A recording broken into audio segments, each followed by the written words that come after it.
안녕하세요. 2월 24일 월요일부터 28일 금요일까지 예레미야 8장 1절에서 10장 11절까지의 말씀을 가지고 묵상해 보도록 하겠습니다.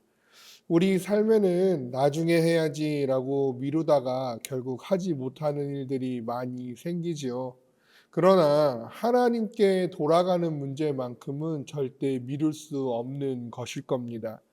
하나님께서는 우리에게 기회를 계속하여 주시지만 그것이 영원하지 않음을 성경을 통해 우리에게 경고하고 있음을 보게 됩니다. 이번 한 주간 우리는 예레미야 8장에서 10장까지의 말씀을 통해 돌이키지 않는 유다 백성에게 주어진 심판의 경고를 살펴보게 될 것입니다. 또한 이 경고를 통해 오늘 우리에게 주시는 하나님의 메시지를 깊이 묵상해 나갈 것입니다. 그 과정 가운데 우리가 반드시 마음에 새겨야 할 한 가지 문장이 있다면 하나님께서 우리에게 주시는 회개의 기회가 사라지기 전에 우리는 지금 돌이켜야 합니다. 라는 한 가지의 문장입니다. 예레미야 8장 1절에서 12절 말씀은요, 예레미야가 유다 백성이 회개하지 않는 모습을 보며 깊이 탄식함을 보여줍니다. 하나님께서는 그들이 돌이키지 않으면 큰 심판을 받을 것이라고 경고하지만 그들은 여전히 악한 길을 고집하며 자신들이 옳다고 착각하는 모습을 보여주지요. 특히 7절에서 하나님은 공중의 학은 그 정한 시기를 알고 산 비둘기와 제비와 두루미는 그들이 올 때를 지키거늘 내 백성은 여호와의 규례를 알지 못하도다라고 말씀하십니다. 하늘에 나는 새들도 때를 분별하는데 정작 하나님의 백성들은 돌아와야 할 때를 깨닫지 못한다고 그들의 어리석음을 하나님께서 고발하고 계시는 것이죠. 지혜 있다 하는 자들은 여호와의 말씀을 버렸고 제사장과 선지자들은 거짓을 행합니다. 평강이 없는데도 평강이 있다고 모든 것을 덮어버리기 일쑤입니다. 이런 그들에게 주어지는 것은 심판뿐임을 말씀하고 있는 것이죠. 이들이 해야 하는 것이 있다면 지금 당장 돌이키는 것입니다. 혹시 하나님이 분명하게 깨닫게 하시는 죄나 고집이 우리 가운데 생각난다면 우리의 마음이 더 강팍하기 전에 우리가 해야 할 단 한 가지 하나님께로 돌아가야 한다는 사실을 잊지 아니하는 우리가 되기를 원합니다. 이어서 예레미야 8장 13절에서 22절을 보면요. 예레미야는 그럼에도 불구하고 하나님께 돌아오지 않는 유다 백성을 바라보며 눈물을 흘리는 것을 보게 됩니다. 예레미야는 백성들의 고통을 보며 애통해하고요. 8장 22절에서 탄식하기를 길르앗에는 유향이 있지 아니한가, 그곳에는 의사가 있지 아니한가, 딸 내 백성이 치료를 받지 못하면 어찌 됨인고라고 탄식합니다. 여기서 길르앗의 유향은 치유를 의미합니다. 하나님께 돌아가면 고침을 받을 수 있음에도 유다 백성들은 여전히 하나님을 외면하고 있다라는 것이죠. 예레미야는 이 모습을 보며 마음이 찢어지는 듯한 슬픔을 느끼며 탄식하고 기도함을 보게 됩니다. 이번 한 주 우리가 묵상 가운데 행해야 될 사명이 있다면 예레미야처럼 다른 사람들의 영적인 상태를 보며 안타까워하는 마음을 가지고 그러한 그들을 위하여 대신 기도해 주는 것일 것입니다. 예레미야 9장에 들어가면요. 하나님께서는 유다 백성이 거짓과 악을 행하며 하나님을 떠났기 때문에 심판을 선언한다 하십니다. 그러나 그 가운데 내비치는 하나님의 감정은 어떠할까요?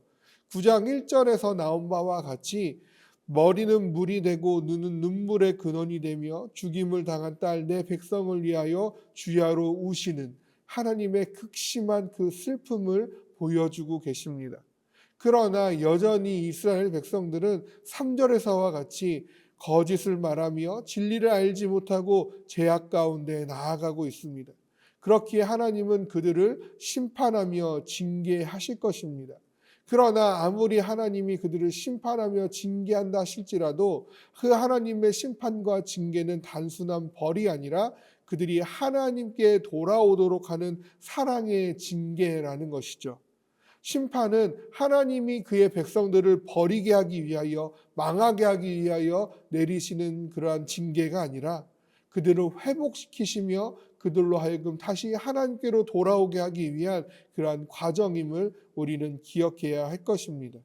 하나님을 버린 자들은 세상에서 성공과 지식과 힘을 자랑합니다. 그러나 하나님은 9장 23절에서 24절에서 분명히 이렇게 말씀하십니다. 지혜로운 자는 그의 지혜를 자랑하지 말라. 용사는 그의 용맹을 자랑하지 말라. 부자는 그의 부함을 자랑하지 말라. 자랑하는 자는 이것으로 자랑할지니 곧 명철하여 나를 아는 것과 나 여호와는 사랑과 정의 공의를 땅에 행하는 자인 줄 깨닫는 것이라. 나는 이 일을 기뻐하노라. 여호와의 말씀이니라. 결국 우리의 힘과 우리의 지혜, 우리의 지식, 우리의 물질과 같은 것들은 단 한순간에 사라져 버릴 수 있는 것들입니다. 그러나 하나님을 아는 것은 영원한 가치가 있음을 기억해야 합니다. 그렇기 때문에 하나님은 이방 민족들의 우상을 따르지 말라고 반복하여 경고하시는 것이죠. 사람의 손으로 만든 우상은 아무 능력도 없기 때문입니다. 예레미야 10장 5절에서는 우상들에 대하여 이렇게 표현합니다. 그것은 둥근 기둥 같아서 말도 못하며 걸어다니지도 못하므로 사람이 메어야 하느니라. 그것이 그들에게 화를 주거나 복을 주지 못하나니 너희는 두려워하지 말라 하셨느니라. 우상은요, 말도 못하고 우상은 걸어다닐 수도 없고 우상은 우리가 두려워해야 할 것도 아닌 아무런 가치 없는 존재라는 사실을 기억해야 할 것입니다. 그러나 하나님은 어떠한 분이십니까? 10절에서 이렇게 말합니다. 오직 여호와는 참 하나님이시요 살아계신 하나님이시요 영원한 왕이시라. 우상과 살아계신 하나님을 비교하면 우리가 무엇을 따라야 할지는 너무나도 분명하게 보이는 것이죠. 예레미야 시대의 유다 백성은 그러함에도 불구하고 하나님을 저버렸습니다. 하나님의 수없이 경고하심에도 불구하고 그들은 돌이키지 않았으며 결국 하나님의 심판을 피할 수 없었습니다. 하지만 그 하나님은 지금도 살아계셔서 우리에게 여전히 기회를 주고 계십니다. 지금도 우리는 그 하나님의 말씀 앞에 서 있습니다. 우리의 마음이 유다의 백성들과 같이 더욱 강팍해지기 전에, 우리의 죄가 더 깊어지기 전에 우리는 하나님께 돌아가야 할 것입니다. 이번 한 주간 매일매일 묵상을 통하여 나는 하나님의 말씀을 듣고도 그 말씀 행함을 미루고 있지는 아니한지, 내가 회개해야 할 죄가 있다면 그것을 가지고 바로 하나님께 울부짖으며 돌이키고자 하는 그 회개를 갖고 있는지, 내가 이 세상의 어떠한 것보다도 하나님을 자랑하며 하나님 외에 아무것도 아님을 기억하고 오직 하나님의 말씀을 우선으로 하는 삶을 살기로 결단하고 있는지, 매일매일의 묵상을 통하여 결단함으로 주저하지 않고 망설이지 않고 날마다 하나님께로 돌아가서 하나님으로 인하여 시작하고 하나님을 위하여 삶을 살아내며 하나님 안에서 하루하루의 삶을 맞춰나가는 우리가 되어지기를 주님의 이름으로 소망합니다.